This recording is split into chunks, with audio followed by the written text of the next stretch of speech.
Activate the power within you. Girl, you're shining. I see you. So go on and walk through. 'Cause your time is now. You were waiting and searching. No need to look far. It's in you. Grab your magic and do you. 'Cause your time is now. Hey y'all, welcome to another episode of Breaking Barriers with Bree. I'm so excited that you're joining me today. Listen, if you've been keeping up with all of the Breaking Barriers episodes, you know one topic that keeps coming up in every episode, and that's therapy, mental health. And so today, we are talking about mental health. It's Mental Health Awareness Day here on Breaking Barriers with Bree. And I'm so excited because I have a very, very special guest joining me today. Today, we have none other than Mrs. Stacy Frazier. She is a licensed clinical professional counselor, and she is the CEO of Triumph Counseling and Consulting, and also Triumph Mind and Body. Family, y'all help me welcome Miss Stacy Frazier to the show. Hi!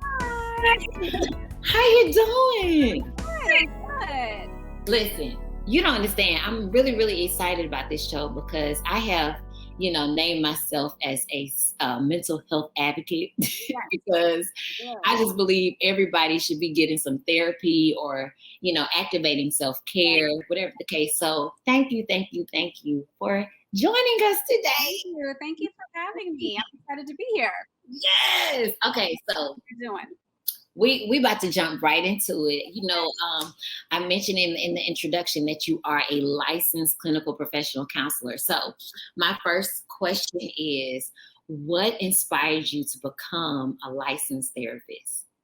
Okay, good question. I think, as I've always think I wanted to be a therapist. I think as a child, I just love getting to know people. I love people's stories. I always found it very interesting as a young child, as an adult, just how people's lives could be so different. And I was just interested in meeting people who were different than me and kind of getting to know them. I'm a super social person, so I like to obviously get to know new people. But as I got older, and I started kind of looking at myself, my friends, my family, and seeing how the decisions that people made, I started getting curious as to why people were making certain decisions in their lives. And I started to kind of intrinsically recognize that people's past, like whether they are traumatized by something or how they're healing from something or their experience for something, tended to impact the decisions they were currently making, right? So I started realizing that perception is key and perception is everything, and how we were perceiving and taking in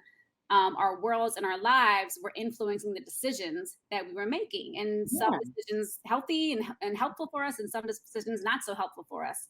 And then I went to Florida A&M University, go Rattlers. Come on, HBCU. There, we took, African American history and African psychology, and my interest just kept growing and growing and growing. And, I like to help people. And I was one of those people that friends used to come to and talk to a lot. And so it just seemed like a natural fit.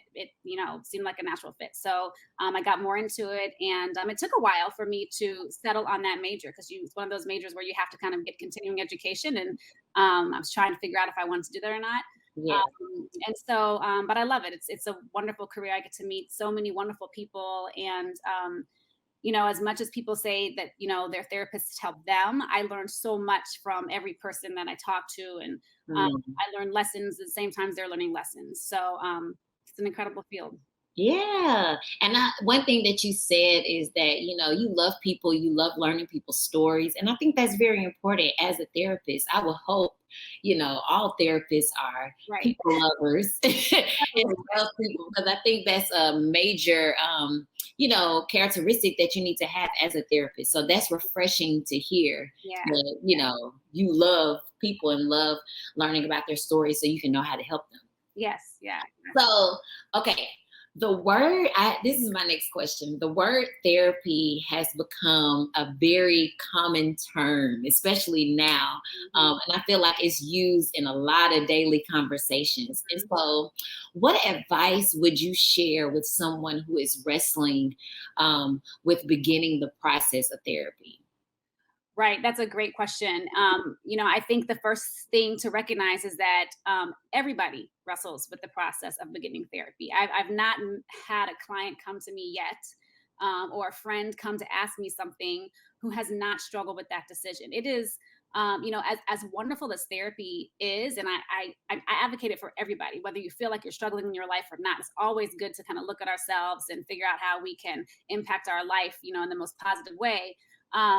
But it's scary because you're sitting next to someone who you don't know at first. Right.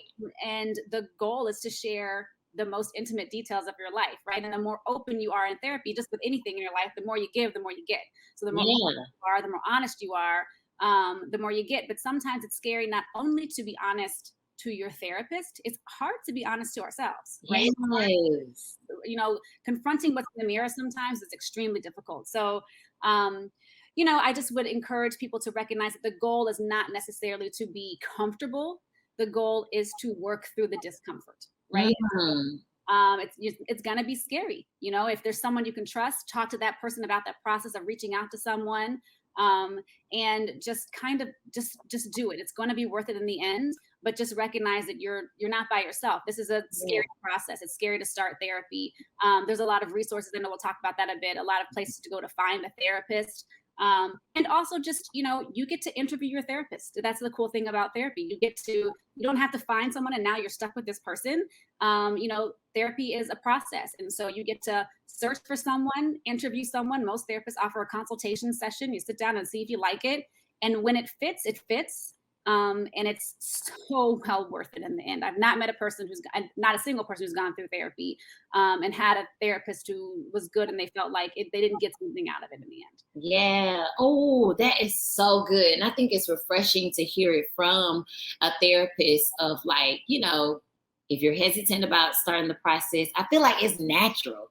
It is, yes. It's one thing for me to say, girl, you should try therapy. Yes, it may be nerve-wracking, but I think for you, there's somebody that's in the field that knows, for you to put your stamp on it and say, yes, it's nerve-wracking, but come on, just do it. That was something that you said.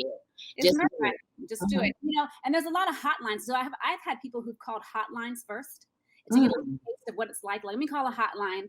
There's suicide prevention hotlines. There's NAMI. There's a lot of hotlines you can call to do emergency in the moment kind of therapy and counseling, kind of like crisis counseling through a hotline, which might get you more comfortable in opening up to somebody in general. Wow. See, this is why you are on this show, because I didn't even know that they had hotlines for therapy. I hope y'all listening. Yes. Okay. This is good. Okay. So let me transition to my next question. What is the difference between spiritual counseling and therapy? Because I really believe it's a difference. Yes, there is. There is a difference.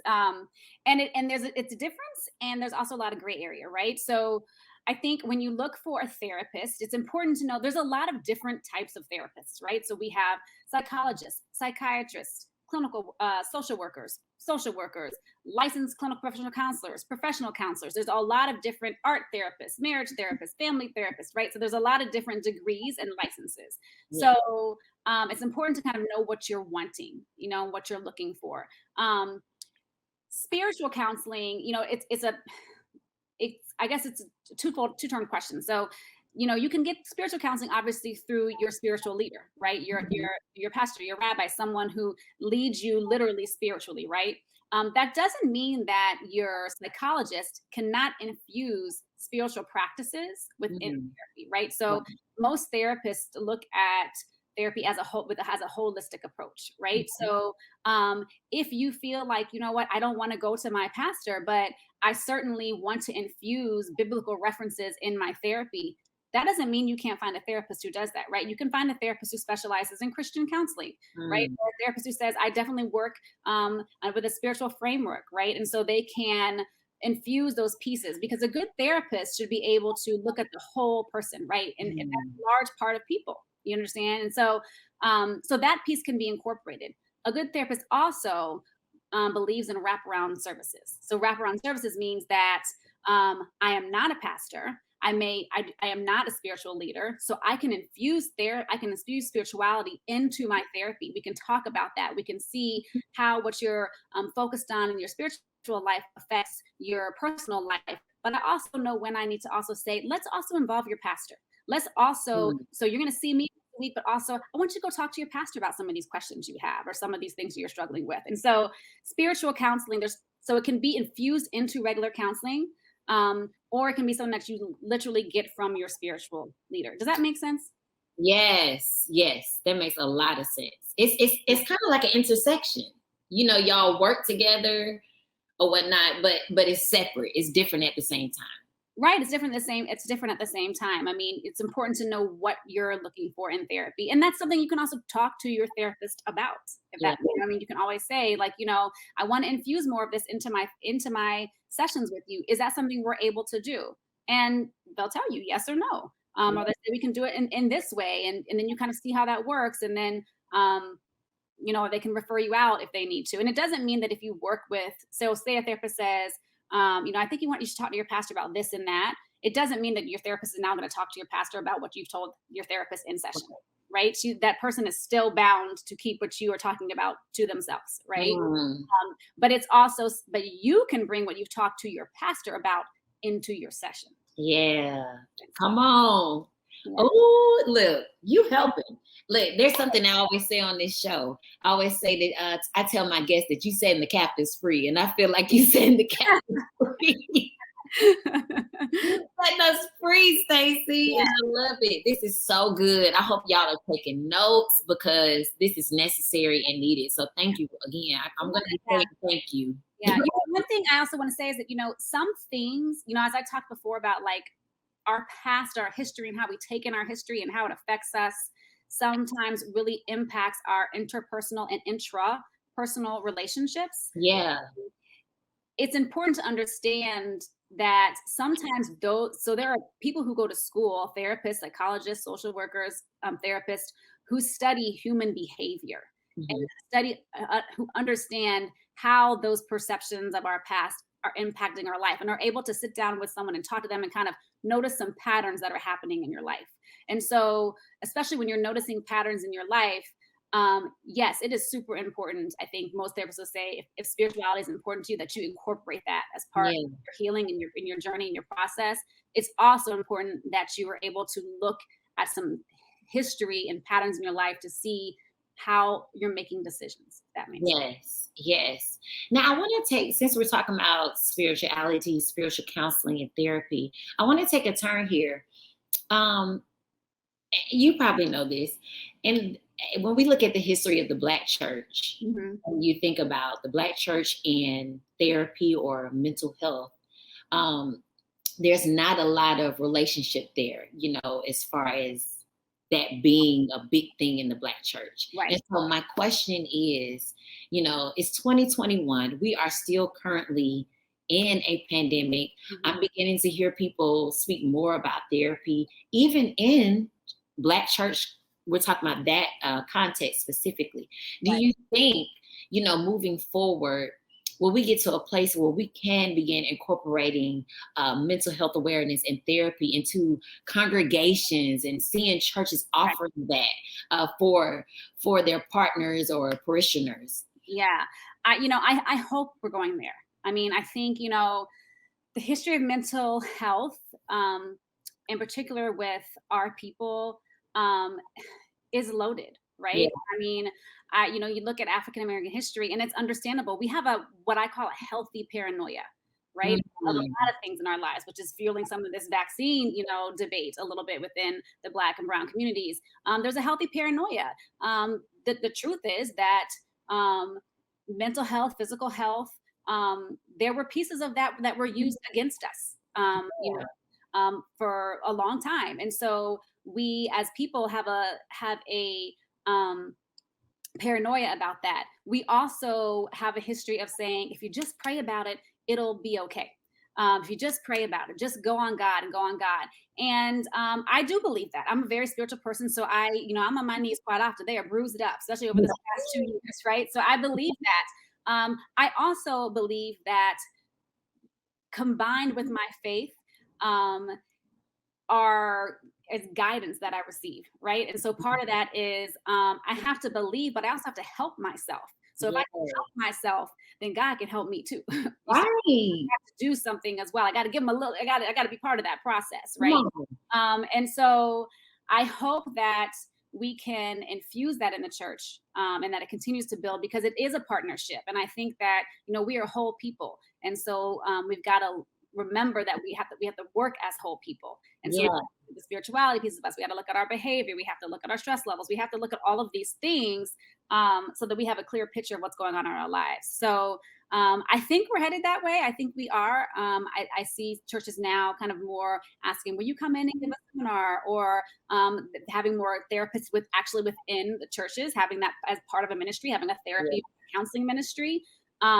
And making it a little bit more normal for our community also. I think not just our community, a lot of communities don't talk about mental health and don't talk about what they think is mental illness. And I think people forget that everybody experiences mental health every day. When you wake up and you are stressed, that's mental health.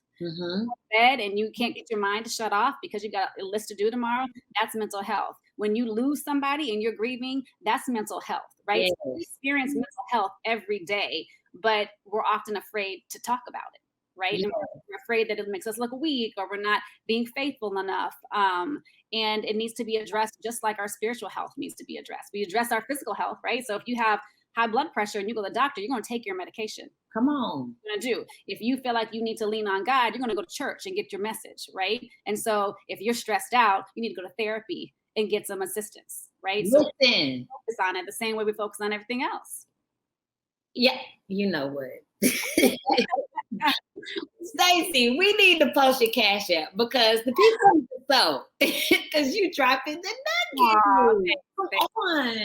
It just makes perfect sense to me. It really does. So listen, I could stay on that a little bit longer, but we just move on, because we got a little bit more to get into. Okay, so let's go to the next question. What are some of your favorite terms or phrases or quotes that you like to use in your sessions that are impactful to your clients? Okay. Well, hopefully I'm impactful to them. I know you are. Hopefully I am. I think one of the biggest things we talk about, and I feel like I talk about this with so many clients, and we usually talk about it early on. Most of the time when people come to therapy, they've been dealing with something that they haven't been dealing with, right? They've been dealing with something, I guess, they haven't been managing. It's just been happening in their life. And so, one of the kind of visualizations I help people to see is like, imagine your feelings are a big beach ball, right? And you're at the pool. And, when you got a lot of feelings or a lot of stress, a lot of tension, you got a big beach ball, and you have to use both hands to put the beach ball under the water. But now a child throws something in the water, you got to catch it. So that is, your boss wants something from you. Your child wants something from you. Your friend wants something from you. You've lost somebody in your life. Your finances are difficult, right? You've got to reach one hand up and grab that other ball. So when you reach that hand up and you grab that ball, what happens to the beach ball? It just, you can't hold it down with one hand. You just can't. And this is what happens with your feelings. So when you don't address them, when you don't focus on them, the moment you have to reach for something else, they explode. And unfortunately for our feelings, they explode in every area of our life. And we can't always control what those feelings hit. When that beach ball pops out, you can't control if it hits the child next to you. You can't control if it hits your friend across the water. You can't control if it hits your boss who's sitting on the sidelines. You don't know what it's going to hit. And it may hit everybody, right? And so you've got to figure out a way to address the beach ball so that you have so much strength to hold it down. And you got to get some help. You got to go, oh, hey, friend, I got to reach for something else. Can you hold the other side of the beach ball? Hey, I need some help. Can you hold the other side of the beach ball? And so you've got to get some help, and you've got to find some resources and strategies to help you. And when you do, it's such a relief, because then you can use your arms to do other things. Right? It feels more free and open. We're never going to not be stressed. It's part of life, right? Learning how to manage that stress is a weight off that, is unimaginable. And that's exactly what I was thinking about. When you know, get people to help you carry the load won't be as heavy. The stress won't be as intense. So that's what I was thinking when you made that whole analogy of the beach ball. Now that's good. Yeah. And sometimes that help comes in the form of you saying no. Yeah. My answer is no. That help isn't always someone else helping you. That help sometimes is you helping yourself and learning to say, nope, I'm going to have to, it's a hard no one. Yeah, a hard no one. And it's all right. And so somebody have to do that. A hard, a solid pass. Yes. Yes. Oh, that's good. That's good right there. Okay. Now, I talked about the pandemic earlier. I want to bring it back up. How has the pandemic changed your business and mental health? Like, have you seen an influx of people getting therapy, or have you noticed a decrease? What are you seeing? An increase. It's bittersweet, I guess. I think, the pandemic, the obviously the tough part of this is, obviously the loss of life and loss of jobs, and it's impacted people's lives in such a negative way, right? And so this has, I think, led a lot of people to therapy because it has been so much at one time, and both hands have had to come off that beach ball, right? They've had to grab 1,000 things, and these emotions and feelings and everything else is flying in the air. And so there's definitely been an increase. And I even have friends who I've tried to refer to other therapist friends, and therapists are booked, it's hard to get in.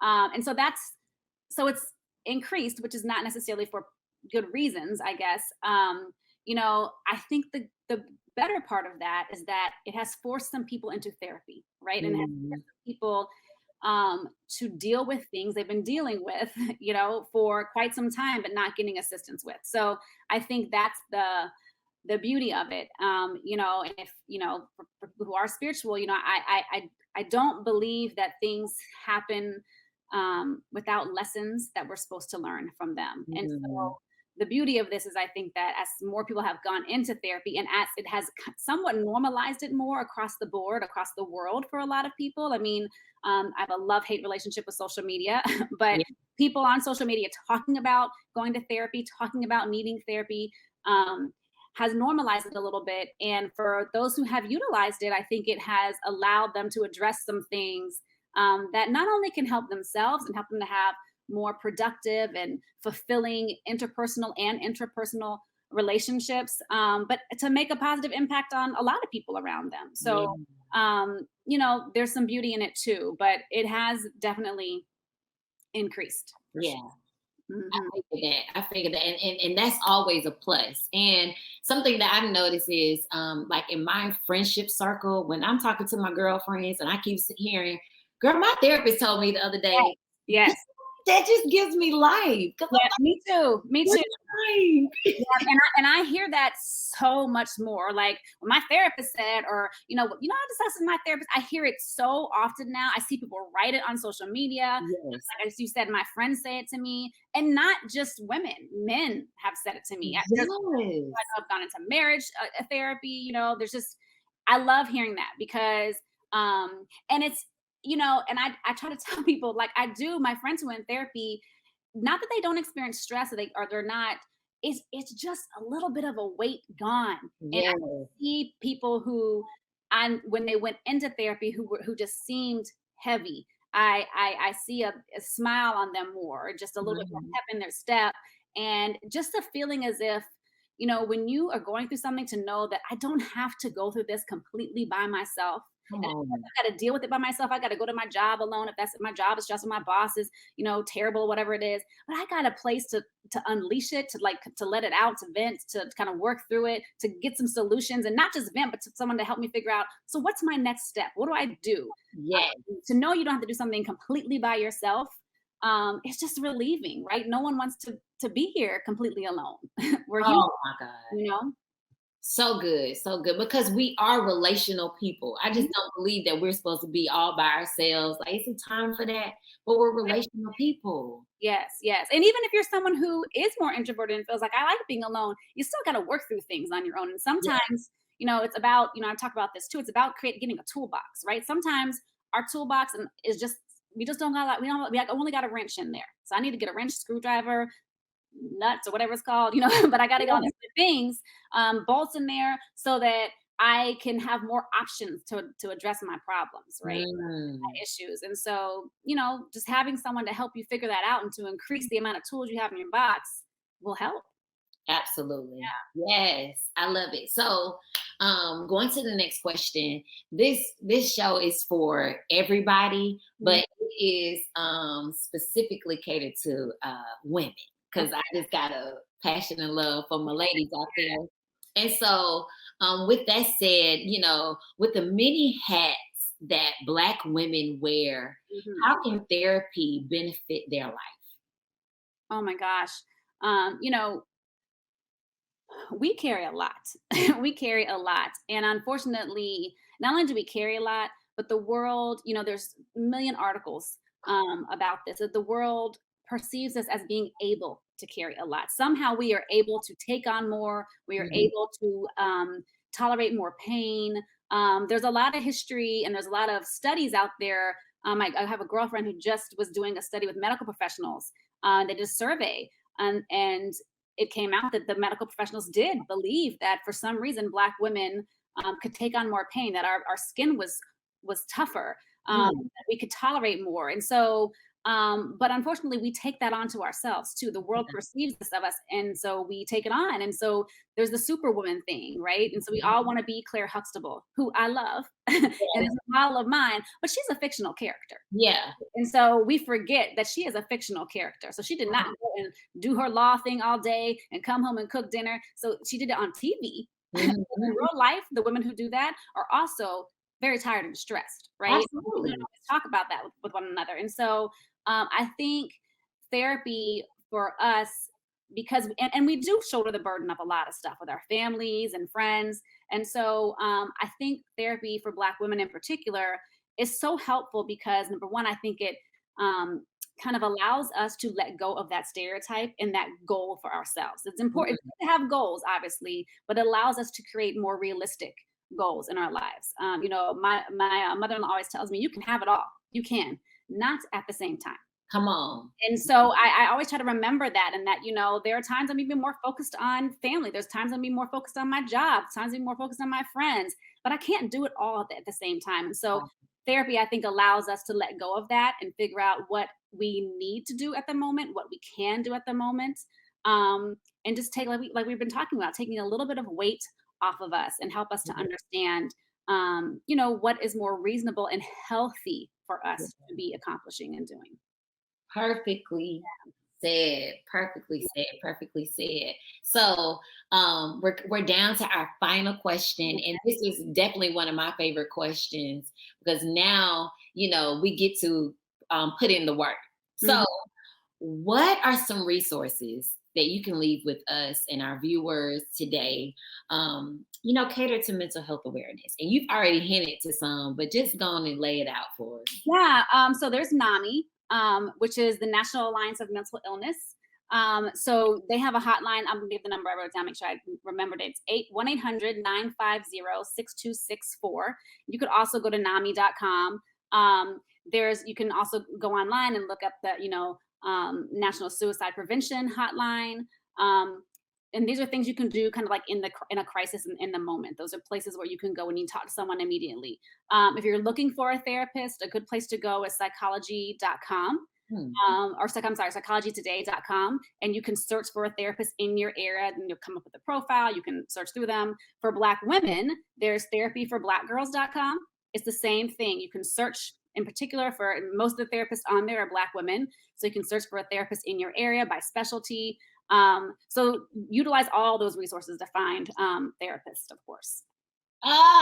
Yes. So y'all, it's no excuse now because we done laid out the resources. So now you got to do the work. Okay. Yes. Do the work. If you need to pause this video just to write down this information, please do it and pass it along to your friends, your family, because it's just necessary. Therapy is important for all of us. It's so necessary. I mean, there's everyone says you got to put the mask on yourself before you put it on anybody else. It's it's so simple, but it is so very true. It's so hard to help other people. Yeah. And we love so many people. We want to be there for everybody. We want to help everybody. But if you're not helping yourself, spiritually, mentally, physically, it is so, so hard to do that for the ones that we love in our lives. So it's so important to manage our own stress levels and help ourselves figure things out in our lives so that we can do the same thing for all the people that we want to love on. Y'all, can we show some love? Oh. Yes, listen, this has been phenomenal. I mean, everything that I have desired it to be. I really believe that, you know, so many people are going to be helped by this episode. So thank you so much. Can you please tell our viewers? For having me. Of course. So can you please tell our viewers how they can stay connected with you? Sure. You can email me at triumphcounseling@gmail.com, or you can email me at triumphmindandbody@gmail.com, or you can call me by phone 312-450-0983, and I will get back to you as soon as possible. Thank you so much. Y'all heard it here on Breaking Barriers with Bree. Listen, it's been another great episode talking about mental health awareness. I really appreciate y'all for tuning in and supporting me. Listen, if you have not subscribed to my YouTube channel, I need you to go ahead and do it. We are almost at the season finale. I only have one more episode. Can y'all believe that? Wow. And you know, congratulations on everything you're doing. This is so amazing. You know, I know you're focused on mental health. What you're doing and having a place for people to get information, but also just all the topics that you cover. It's really very, very meaningful. And I know you're bringing on guests and you're thinking you're bringing on people who are giving so much, but I think you are giving so much. So this is amazing too. This is such a wonderful platform. I'm so glad you're guided to use it in this way. Thank you so much. That really means a lot, Stacy. Thank you. Look, this is my passion, so this is what I'm here for. Listen, y'all, I love y'all, and make sure you stay tuned for our final episode for season 1 of Breaking Barriers with Bree. I love y'all. Peace.